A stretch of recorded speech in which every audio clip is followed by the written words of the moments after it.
Thank you, Mr. Speaker. Do you want to know why AIG went broke, threatening to bring down the whole U.S. economy? It's actually easy to find out. All you have to do is wade through 500-plus pages in the Form 10-K that AIG filed 2 weeks ago. It's all in there, and I read it. Now, derivatives certainly contributed to the problem. That's why the stress test on page 178 says that AIG owes $500 billion.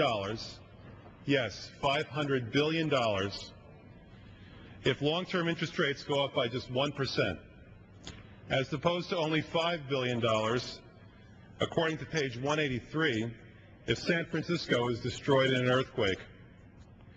So now we know why the Federal Reserve has been buying long-term bonds just as fast as the Chinese sell them, to keep its ward, AIG, from being liable for $500 billion, because $500 billion is a lot of money, even to the Federal Reserve.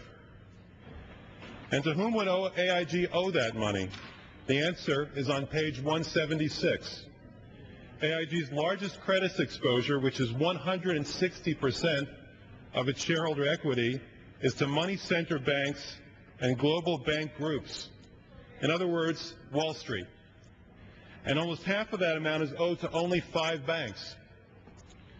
But the real AIG losses have come not from derivatives, but rather from AIG's basic business model. In a news release last Monday, AIG said that it had to make payouts of $43.7 billion because of securities lending counterparties. That's the phrase, securities lending counterparties. The news release doesn't explain what that is, but AIG's 10-K does. The standard insurance business model is as follows. You make money from minimizing your claim payments, and you make more money from your investments. Warren Buffett has explained this countless times in Berkshire Hathaway's 10-Ks. It's a stable, steady business. And indeed, AIG's insurance and subsidiaries took in premiums, AIG invested them, and AIG paid out on claims. But that's when things went horribly wrong. According to AIG's 10-K, AIG's parent company sucked the investment assets out of its insurance subsidiaries and lent them to Wall Street and foreign banks in return for cash. AIG then took this borrowed cash and invested it, are you ready for this? In mortgage-backed securities. It's not in AIG's 10-K, but the counterparties, that is, its friends on Wall Street, undoubtedly took the stocks and bonds borrowed from AIG and sold them short.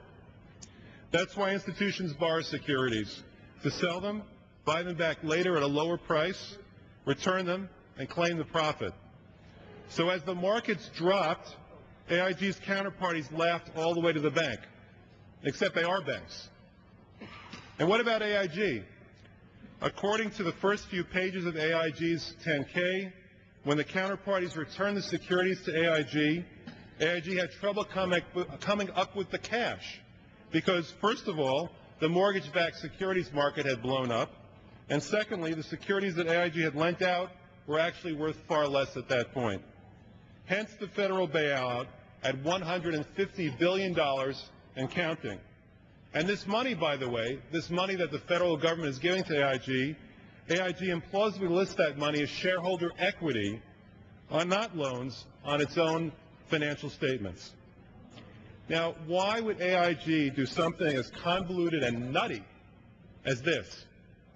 To goose its profits a few points by counting both the return on lent securities and the return on the mortgage-backed securities both as its profit.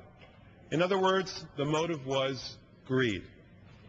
Obviously, AIG shouldn't have done this, and no insurance company ever should be able to do it in the future. This is the kind of financial innovation that brings into focus why we need to regulate in order for this country to survive. The choice is not between regulation and freedom.